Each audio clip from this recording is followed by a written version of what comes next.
Local programming on KRWG Public Media made possible in part by viewers like you. Thank you.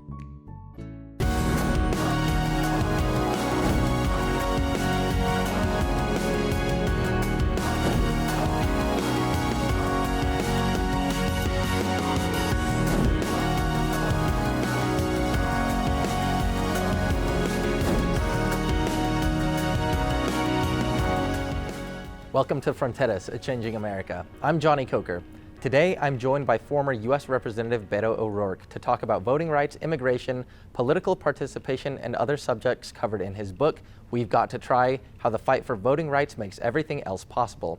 Beto, thanks so much for joining us today. Thanks for having me on. It's good to be here. Yeah, absolutely. So, voting rights take center stage in your book, and you say voter turnout in Texas is some of the lowest in the country, not necessarily because of apathy or complacency, but it's that way by design. Can you sort of lay out the groundwork? Why is that? It's interesting. It's part of the reason I wrote the book, to better understand why things are the way they are in Texas. I'll give you some examples. In our state, the minimum wage is still $7.25 an hour. We're the least medically insured state in the union, which means more people go without seeing a doctor than anywhere else in America. It means that we lead the nation in childhood diabetes deaths. We saw a power grid failure in 2021 that killed more than 700 people. And the list goes on and on, these massive failures of our government to respond to the issues that people, whatever party or persuasion they may be a part of, really want. And I think it has a lot to do with the fact that so many are not voting. And I wanted to understand why that is. It turns out Texas has the toughest laws on the books when it comes to being registered to vote, so getting on the rolls in the first place. And we make it tougher than any other state in the union to actually cast a ballot. So in last year's gubernatorial election, for example, there were 9 million eligible Texans who did not cast a ballot. That's in the face of the most restrictive abortion ban in the country that will lead to greater levels of maternal mortality, especially among Black women and women of color in the state of Texas. It comes at a time that Texas leads the nation in school shootings and gun violence, and that election took place months after the tragic murders in Uvalde, Texas. So it's not for lack of interest or love of democracy. It is because the state has designed its election laws and the elections themselves to keep some people from participating. And what I'm able to describe in this book and what I uncovered in the research is that, unfortunately, this is nothing new.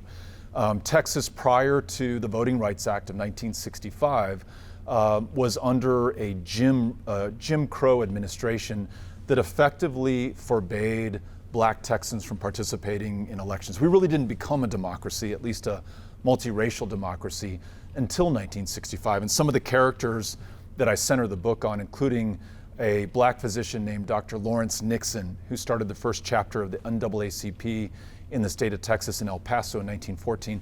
These are the heroes that made our modern democracy possible, that same modern democracy that we're about to lose unless we stand up and fight for it. Sure. And you mentioned Lawrence Nixon. And he is in the book, he's went through a lot of trials and tribulations in terms of, fighting for that right to vote. And he ran into a lot of, not failures, but he was put down many times. How do you see parallels between present day and the, fight that he was going through, as far back as he was? This guy lived an extraordinary life. And of all the great people who've come out of Las Cruces and southern New Mexico and West Texas, he really stands out to me. A Black doctor born at the end of the 19th century, moves to El Paso in about 1910 to practice medicine in Segundo Barrio. Segundo Barrio, which is this storied neighborhood in South El Paso that would produce heroes like Nolan Richardson and Burt Williams and so many other amazing athletes, thinkers, poets, artists, and incredible human beings. He happens to be one of them. This guy is as civically engaged as a person could be, especially a Black person could be at that time. He never missed an election. He was civically involved. He helped write bond proposals that would go out to the public. He treated the poorest of the poor, the most vulnerable among us. And in 1923, amidst this flurry of civic activity on the part of Dr. Nixon, the Texas legislature passes a law that forbids black people from voting. Now, it doesn't do it euphemistically. It doesn't say, Texans must know the number of jelly beans in the jar before registering or recite the state constitution. It literally says in black and white, if you're black, you will not be able to vote. So in 1924, the next year, Dr. Lawrence Nixon goes to his regular polling location. He's paid his poll tax at the start of the year, waits in line patiently, is greeted by the election judges when he gets to the front of the line because he's never missed an election before. And those judges who know him by name say, Dr. Nixon, we can't let you vote. And Nixon responds, I know you can't, but I've got to try. He ends up taking this case all the way to the Supreme Court and wins not one, but two separate signal victories that lay the groundwork for the 1944 Supreme Court decision, Smith versus Allwright, which begins to integrate elections in Texas, and I argue lays the groundwork for LBJ, the first Texas president, to pass the Voting Rights Act of 1965. So this one man from our part of the world 100 years ago started this epic fight, this lonely fight that he was ultimately able to win, and now 100 years later is inspiring our current generation to take up this fight as our democracy is once again under attack. How do you think states can sort of take action now, and communities can take action now to protect their voting rights from potential laws coming in that will, restrict their right to the ballot box? That question is central to the book. What can any of us do? Who are you? Who am I? Who are any of us as a single person or even part of a community against these forces that seem bigger than us? These levels of voter suppression and voter intimidation encompassed in laws being passed and adopted in states like Texas or Mississippi or Alabama or Georgia. Well, Nixon gives us the inspiration and the example that if you're willing to take up that fight and you're willing to persist, this isn't one that you win in a year or an election cycle. It may be one that you're in his case, for 21 years before he was able to bring this home. If you're willing to stay the course and to band together with others in common cause, you can get this done. But the reason the question is so pertinent is that Voting Rights Act that LBJ signed into law in 1965 and was reauthorized on a bipartisan basis every decade following was ultimately struck down in 2013 in a decision known as Shelby versus Holder. It neutered the Voting Rights Act, and it gave states like Texas free rein to change voting practices and policy. So I'll give you an example. Texas has closed more than 750 polling locations, more than twice the number of the next closest state. Almost all of those polling place closures are in the fastest growing black and brown neighborhoods. So when we see video of people waiting in 6-hour lines to vote outside of Texas Southern University in Houston, Texas, on the one hand, we're grateful that anyone would wait 6 hours, but on the other hand, we should be deeply ashamed and embarrassed that we subject anybody to that. And for everyone willing to wait and able to wait for 6 hours, imagine how many cannot do that. So yes, voting rights are under attack right now.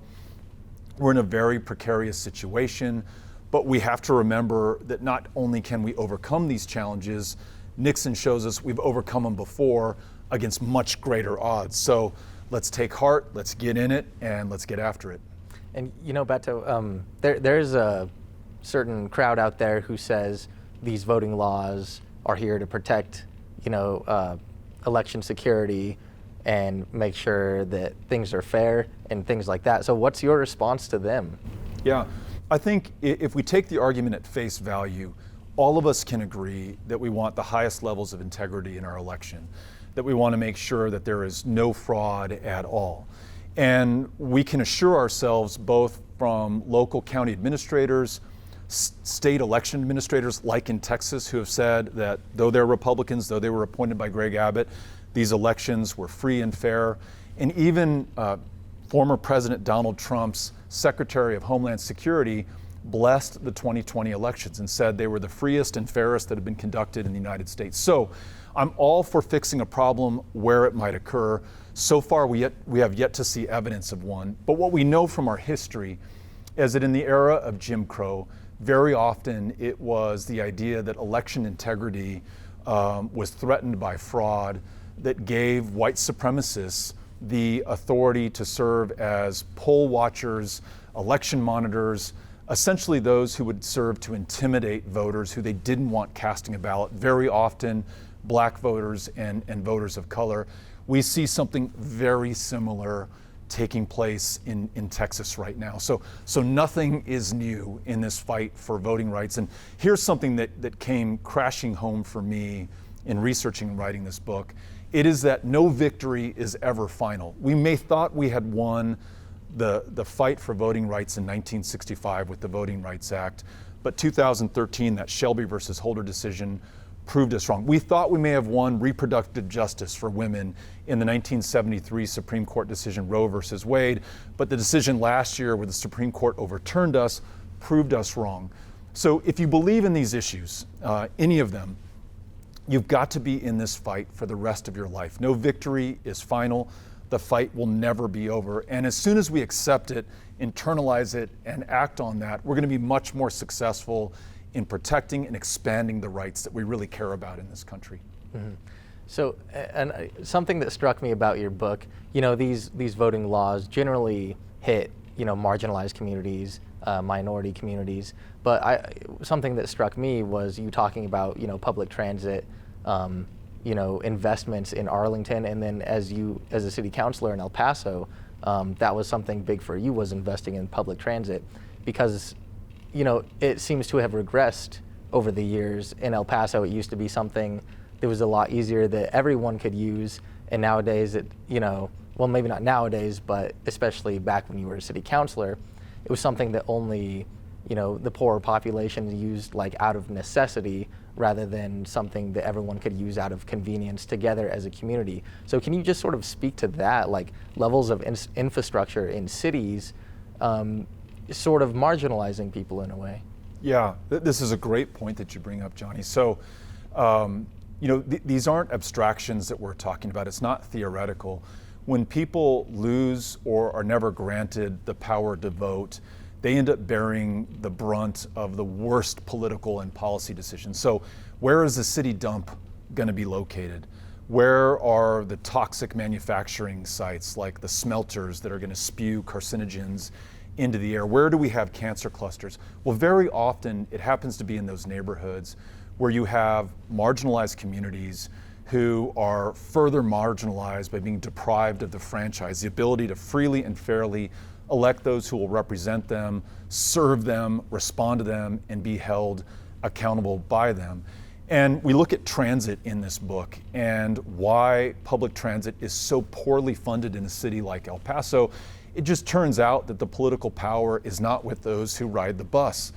And it took the initiative of members of the city council, people like Susie Bird and Ann Lilly and Steve Ortega at the time, who made decisions that were not going to reward them politically. They weren't going to win any more votes or political donations, but they were going to serve a part of the population that before then really had not had a voice. Now, that's great, and we love when wonderful leaders like that step up, but I think the real answer to this is empowering those bus riders by ensuring that they're registered to vote.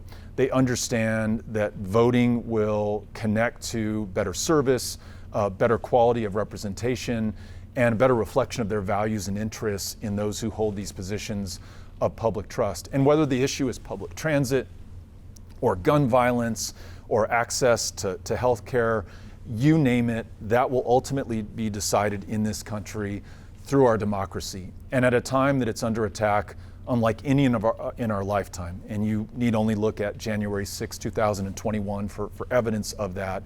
It's really important that each and every one of us stand up to be counted at this moment of truth. And that's really the call to action in this book. And, I feel like, especially in the younger generations, voters can feel apathetic, like their vote doesn't mean anything. And you're a guy that has, been sort of the forefront of stirring people up and saying, your vote does matter. So what is your message to younger folks who think, the political arena isn't for me, it's too fraught, and my voice doesn't matter? What's your message to them? Yeah, keep your eye on the prize. It's so frustrating. I meet young people who for their entire lives have been seeing reports of mass shootings and gun violence in schools and shopping malls, at the Walmart in El Paso in 2019, and can be forgiven for thinking that political action, and especially voting, doesn't change things, doesn't make it better. It seems to be getting worse, and I'd have a hard time arguing the other side of that. However, when we look back at some of the heroes in this book, Lawrence Nixon had to be in this fight for 21 years before he was able to integrate those elections. John Lewis, a young person, 24 years old, is beaten within an inch of his life crossing the Edmund Pettus Bridge in Selma, Alabama in 1965.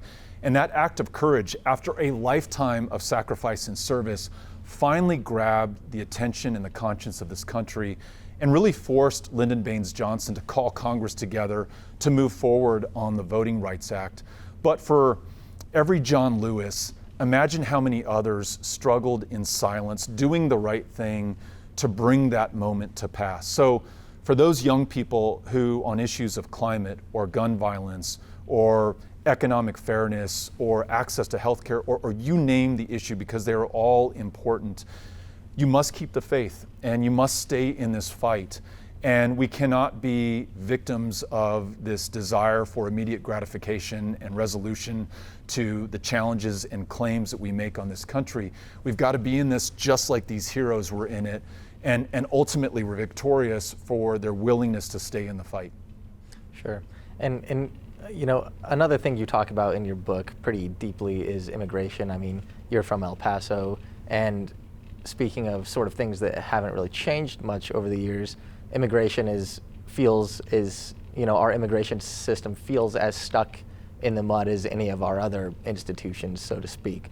Can you speak on that? And immigration is such a complex issue, but what does real immigration reform really look like? How can we make this work as a country?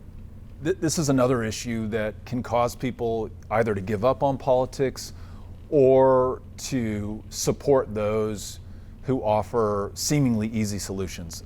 Build a wall, send them all back, treat them like an invading army or animals. Those are phrases trafficked by people like Donald Trump or by our current governor in Texas, Greg Abbott. Not only do those things not resolve the underlying issues, the drivers of migration that begin in Honduras and Haiti and El Salvador and Guatemala, these, in many cases, failed states or states with failed institutions that failed in some part because of U.S. involvement in the civil wars in the 70s and 80s, or our massive consumption of illegal drugs that traffic and transit through these countries, or the militarized interdiction policies that we foist back on to Latin America, and especially the Northern Triangle. I mean, addressing those things at the root cause begins to answer your question of what real comprehensive immigration reform looks like. But it goes beyond that to making sure that the laws on the books in our country match our values, match our labor needs that we have here, match the great tradition of the greatest country on the face of the planet, the greatest country because we are a people from the planet over who have somehow found a way to come together in this great democracy, and for the most part, not always, but peacefully resolve our differences through these democratic processes. That's the dream, but it's something that we haven't come any closer to realizing since Ronald Reagan was president. He was the last president to preside over anything approaching comprehensive immigration reform. But here's the danger in the path that we're on right now. In the El Paso sector, Border Patrol sector, which includes Las Cruces in southern New Mexico, 2 years ago, we saw the highest levels of death in recorded history from people trying to come to this country. And to be clear, I'm not talking about drug smugglers or potential terrorists or people who aim to do us harm. I'm talking about children and mothers and families who are doing exactly what I would do if I were faced with the same challenges that they were. So 2 years ago, we hit an all-time record. Last year, we doubled that record number of deaths. So our failure to move forward is not just a political talking point or problem for those in power right now. It is literally costing the lives of people that we care very much about in the Southwest. The other thing is, I am convinced that that shooting that we talked about earlier that occurred at the Walmart in August of 2019 was driven in large part by the rhetoric from people like Donald Trump, from Greg Abbott, who constantly condition us to think that there is an invading army that is about to come and get us, who describe humans as animals, who treat them that way by putting them in cages or taking their children away from them and separating them by force. You wouldn't do that to another human being, but when you desensitize people to the humanity of others, you can allow them for a moment to treat them as something other than. The person who drove 600 miles to that Walmart in El Paso in 2019 told authorities he had come to repel the invasion of Hispanics who were taking over this country. And those kinds of acts of political terrorism that we saw in El Paso, that we saw in Buffalo, that we increasingly see around the country are only going to continue unless real leaders step up and offer real solutions. And this is not a partisan thing. I don't just blame Donald Trump and Greg Abbott. I think members of my own party, I happen to be a Democrat, could do far better than we're doing right now. I think there is plenty of opportunity for President Biden, for example, to offer a much more successful, humane policy when it comes to those who are trying to come to this country legally and claim asylum. But in the spirit of this book and our conversation, they're not going to do that just because. They're going to do that because we force them to do that. That's the power of the vote. That's the power of our voices. And I hope that's the power of this democracy, as badly under attack as it is right now. And in your book, another story that just sort of stuck out to me was in the early 1900s, they would force legal Mexican day laborers to bathe in gasoline to delouse them, even though there was, not even necessarily a threat. And nowadays you have, buoys being put up and razor wire and things like that. It seems like there's definitely some parallels, like things really haven't changed as much as we would like to think. You'd like to think, and I was one of those, naively thinking that, we kind of marched in progress towards the greater good. And I misread the MLK line about, the arc of the moral universe bends towards justice. It doesn't just bend towards justice. You kind of bend it. And if you're not pulling on it, it's going to move in a different direction. 100 years before the Walmart massacre in El Paso, there was another massacre of Mexicans and Mexican Americans in a small Texas town called Porvenir. Another time where America was hysterically stirring up anti-Mexican and nativist sentiment and militarizing that, putting powerful military weapons in the hands of civilians, not unlike that AK-47 that was used to kill people in El Paso just a few years ago. And some Texas Rangers, members of the United States military, ranchers in that part of the Texas-Mexico border rounded up every adult male and some of the teenage boys in that town, took them out to what became a killing field and slaughtered all of them, and did so because of the threat of Mexican invasion to this country. And so, what happened in El Paso in 2019 was not only not new, it was, I now understand, entirely predictable when we traffic in these tropes about people being something less than human, or being an invader, or being the cause of our problems in this country, when of course they are not.